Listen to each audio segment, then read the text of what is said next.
you see you get more money. Enjoy the big money, then the Mr. Bentley. Some doing, do you can't believe.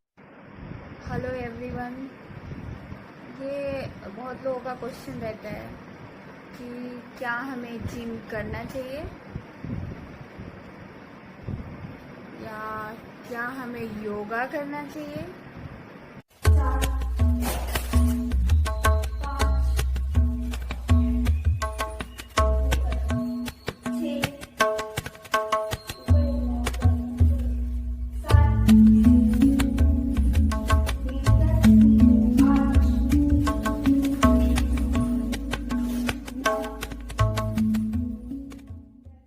हमें Zumba करना चाहिए।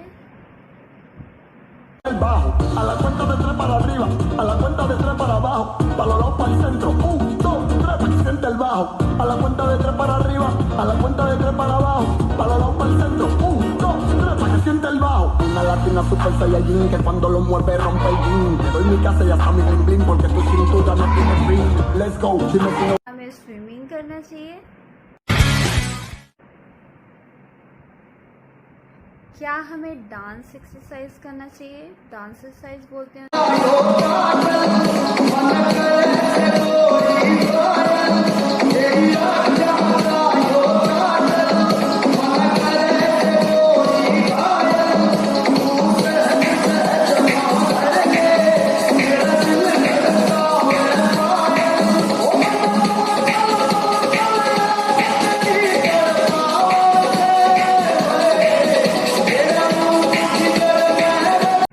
Role model रहता है कि हम लोग एक्टर एक्ट्रेस को देखते हैं कि दे आर वेल मेंटेन्ड, तो वो लोग हम लोग नॉर्मल मेंटेलिटी है कि लोग बोलते हैं कि अरे उन लोग का काम ही यही रहता है, तो वो ऑल टाइम एक्सरसाइज नहीं करते रहते, तो दे डू ऑल।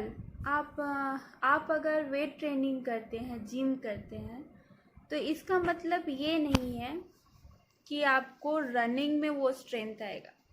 हाँ ठीक है, आपका बॉडी स्ट्रांग होगा, लेकिन रनिंग में वो स्टैमिना बनाने के लिए आपको रनिंग की प्रैक्टिस करनी पड़ेगी।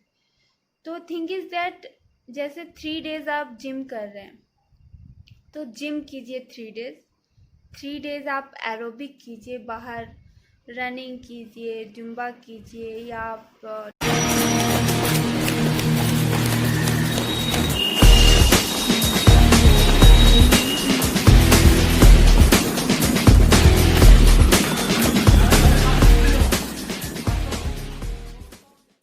कर सकते हैं। एंड योगा करना चाहिए 3 डेज़। क्या होता है कि जिम में आपको स्ट्रेंथ ट्रेनिंग मिलता है, जैसे आप वेट ट्रेनिंग करते हैं, तो इससे आपको हाँ, लेकिन एक बात का ध्यान रखें कि आपके फॉर्म एंड टेक्निक्स जो होते हैं वो प्रॉपर रहने चाहिए। जो आपका ट्रेनर है वो उसको पता होना चाहिए, वो आपको कब ब्रीद इन ब्रीद आउट करना है, कब आपको सांसें होल्ड करना है, ये सब टेक्निक आपको पता होना चाहिए, कैसे पोस्चर मेंटेन करना है। जिम की बात कर रहे हैं, तो जिम में कैसे आप वेट ट्रेनिंग करेंगे तो वो आपको वेट उठाने का स्ट्रेंथ देगा। उसके बाद आप योगा का मैं लास्ट में बोलूँगी, क्योंकि योगा का थोड़ा वास्ट है, ये आपको फिज़िकली मेंटेन करेगा जिम में। फिर 3 डेज़ आप एरोबिक कीजिए। हाँ, आपको अगर फैट लॉस करना है तो एरोबिक करना ही है, जिसमें एक कार्डियो एक्टिविटी तो कंपलसरी चाहिए ही, और आपका स्वेटिंग आना चाहिए। तो आप रनिंग कर सकते हैं, जुम्बा कर सकते हैं, डांस एक्सरसाइज कर सकते हैं, स्विमिंग कर सकते हैं। ओके, एंड योगा ये फिज़िकल एक्टिविटी है। योगा में 8 अंग बताए गए हैं, जिसमें से जो पहला जो 5 अंग है, पहला जो 4 अंग है, यम, नियम, आसन, प्राणायाम, यहाँ तक ये फिज़िकल एक्टिविटी हो गया है। जैसे आप लोगों ने बहुत लोगों को कहते सुना होगा कि खुशी बाहर नहीं आपके अंदर है, तो मतलब आप टेक्निकली देखिए आपके अंदर कहाँ खुशी है। मतलब if you want to eat, आप बाहर ही जाएंगे खाने के लिए तो आपको अच्छा लगेगा। तो जो योगा में जो 5वां जो अंग है उसका, प्रत्याहार, धारणा, ध्यान, समाधि, ये जो अंग है ये अंदर की तरफ ले जाता है। ये किसी धर्म के ऊपर नहीं है, किसी रिलीजन बेस्ड नहीं है योगा। अब ये योगा रिलीजन बेस्ड क्यों नहीं है वो मैं बताती हूँ आपको। जैसे कोई भी बच्चा किसी भी रिलीजन में पैदा होता है तो उसके साथ सांसें रहती हैं, तो सांसें प्रैक्टिकली आपको बाद में बताया जाता है कि आप गर्ल हो, बॉय हो, आपको ये करना है, वो करना है, ये पढ़ना है, यहाँ जाना है, आपके ये बॉडी ऑर्गन्स अंदर हैं, ये बॉडी पार्ट्स हैं। लेकिन आप अभी फील क्या कर रहे हो, आपकी सांसें, वो आपको ऑब्जर्व हो रही है, आपकी सांसें, बाकी बॉडी पार्ट्स आपको बताया गया है। तो ये जो सांसें हैं, इसको जो अंतराय है उसके थ्रू वो हम अपने इनर सेल्फ को पहचान सकते हैं। तभी आपको, इसका बहुत वास्ट एरिया है, vast area in the sense कुछ हार्ड एंड फास्ट नहीं है, बहुत इजी वे में है, जो हमारे पुराणों में, उपनिषदों में लिखा हुआ है।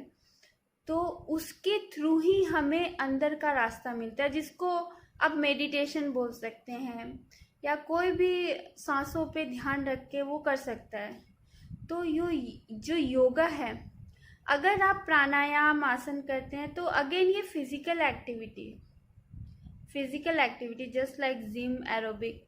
लेकिन जब आप अंदर की तरफ जाते हैं, इसके बाकी के जो 5 अंग हैं उसका आप रीडिंग करते हैं, प्रैक्टिस करते हैं, तो आपको इनर सेल्फ अपने तरफ, अंदर की तरफ, वो आप टेक्निकली फील करेंगे कि आपकी खुशी आपके अंदर है, तभी आपको दुनिया अच्छी लगेगी। तो ये योगा का ये वास्ट नॉलेज है। योगा अगेन मैं बोलना चाहूँगी, आसन या प्राणायाम करते हैं तो ये आपका फिजिकल एक्टिविटी है। अंतराय, अंदर की तरफ जाने के लिए उसके आगे के 4 स्टेप्स हैं। इट इज़ नॉट नेसेसरी कि आपको बाहर, मतलब ये उनके लिए नहीं है जो योगी बनना चाहते हैं, जो रेसलर बनना चाहते हैं या जो स्विमिंग ही करना चाहते हैं, वो पर्टिकुलर उस फील्ड में जा सकते हैं। ये एक नॉर्मल पर्सन के लिए है जो अपनी लाइफ में जो भी है, जैसा भी है, उसमें फुल एक मोमेंट एंजॉय कर सके, और ये प्रैक्टिस से आता है। इसलिए योगा का जो हाफ पार्ट है, जो फिज़िकल एक्टिविटी है, वो बाकी चीज़ में आ जाता है। जैसे आप जिम करेंगे, स्विमिंग करेंगे और डांस एक्सरसाइज करेंगे, सब एंजॉय करना चाहिए। 3 डेज़ वो कीजिए, 3 डेज़ वो कीजिए, लेकिन ये नहीं कि आपको एक पर्टिकुलर चीज़ में, जिम कर रहे तो जिम ही कर रहे हैं। वो एक प्रोफेशन के लिए अच्छा है कि वो उस पर्सन को रेसलर बनना है, उस पर्सन को वेट ट्रेनिंग का वो है तो वो कर रहा है तो ठीक है। लेकिन आप एक नॉर्मल, आपका प्रोफेशन अलग है, आपको फिजिकल फिटनेस मेंटेन करना है, यू शुड एंजॉय एवरीथिंग। से म्यूज़िक भी एंजॉय करना चाहिए। Music is a sound of soul, तो वो भी एंजॉय करना चाहिए। और योगा इसलिए करना चाहिए, वो जो अंतराय है अंदर की तरफ ले जाता है, वो मेन है। जब आपकी इंटेलिजेंस लेवल बढ़ जाएगी तो आप लाइफ का एक चीज़ एंजॉय करेंगे।